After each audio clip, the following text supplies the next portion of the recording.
Hi friends, welcome to our channel. Today we are going to see about pharyngeal pouches.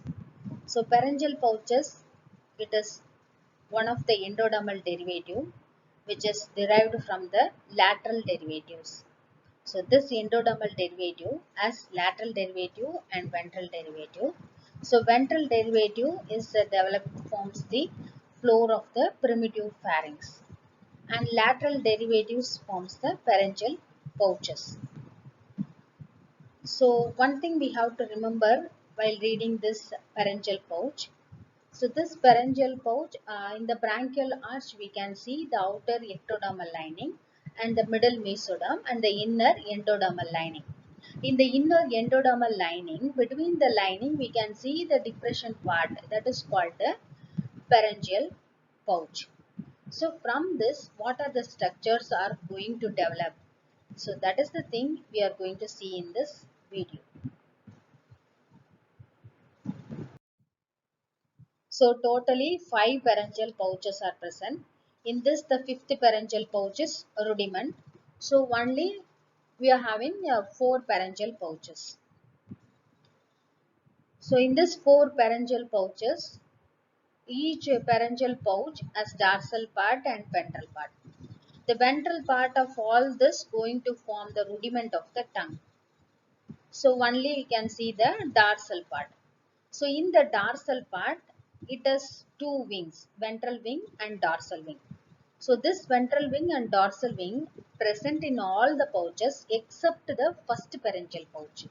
So first pharyngeal pouch has only the dorsal part. It has no wings. So in the first pharyngeal pouch, we can see, so the mesenchymal part is going to form the tubotympanic recess. So this tubotympanic recess has medial end and lateral end. The medial end is going to form the auditory tube and the lateral end is going to form the tympanic cavity, mastoid antrum, mastoid air cells. The first pharyngeal pouch and this joined with the first branchial cleft, and in future this going to form the tympanic membrane. So this tympanic membrane is lined by three germ layer, that is the cuticular layer from the ectoderm and the middle layer that is formed by the fibrous layer from the mesoderm, and then the mucous lining is formed by the endoderm. So this is about the first pharyngeal pouch. Next one is second pharyngeal pouch is there, no? So this it has dorsal wing and ventral wing. The dorsal wing of the second pouch join with the first pouch and forms this also contribute in the formation of the tubotympanic recess. So only the ventral wing. So ventral wing we can see a solid bud-like structure will get arises. In the ventral wing only, the solid bud-like structure is arising, and in the center there is a destruction of the cells occur and becomes a tonsillar pit. So this tonsillar pit is surrounded by a lymphatic aggregation, lymphatic follicles, and this goes inside and bulges inward and forms the palatine tonsil. So in this ventral part, the most of the ventral wing is going to obliterate. Some part will not obliterate, that will become the intratonsillar cleft in future. So from the second pharyngeal pouch, the palatine tonsil and the intratonsillar cleft is formed. The next one is third pouch. So this is the third pharyngeal pouch. So from the third pouch, it has dorsal wing and ventral wing is there.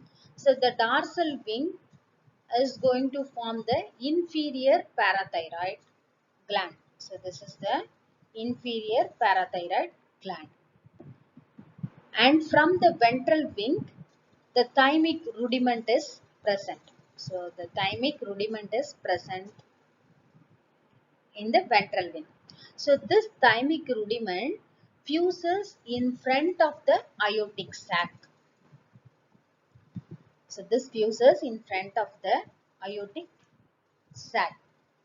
So both the wings initially it join with the primitive pharynx through the superior peringobranchial duct.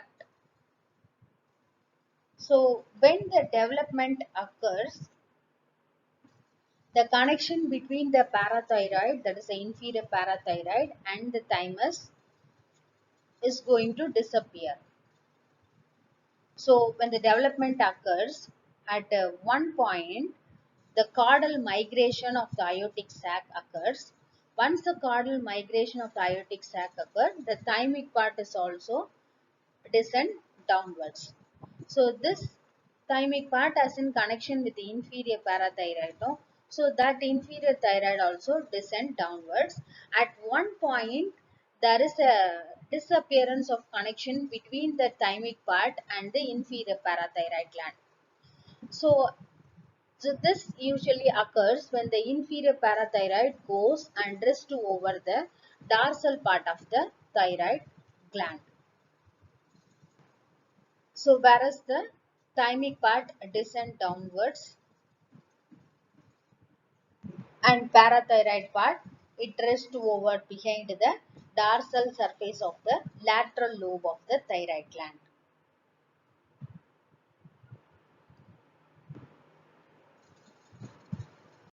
So next one is the last fourth pharyngeal pouch.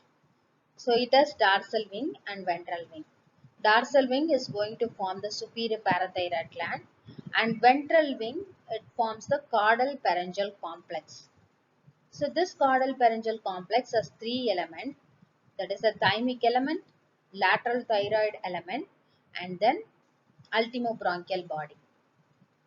So this lateral that is the thymic element has a contribution in the formation of the thymic rudiment, and then the lateral thyroid element, this from the fourth pouch, it fuses with the median thyroid rudiment, and then it forms the thyroid gland. And then the ultimobronchial body is there. No, the cells of this plunge into the thyroid gland and forms the parafollicular cells. So finally we have seen the four pharyngeal pouches. So from the first pouch, the tubotympanic recess is there. It going to form the medial end and lateral end. From the medial end, auditory tube is formed. From the lateral end, tympanic cavity, mastoid antrum, mastoid air cells is formed, and the tympanic membrane is formed by the fusion of this, the pouch and the first branchial cleft in future. This forms the tympanic membrane. From the second pouch, palatine tonsil is formed, and from the third pouch, inferior parathyroid gland and the thymus is developed, and from the fourth pouch, superior parathyroid gland and the caudal pharyngeal complex is going to form. So these are the structure derived from the pharyngeal pouches. Uh, Thank you for watching this video. If you like this video, please share and subscribe.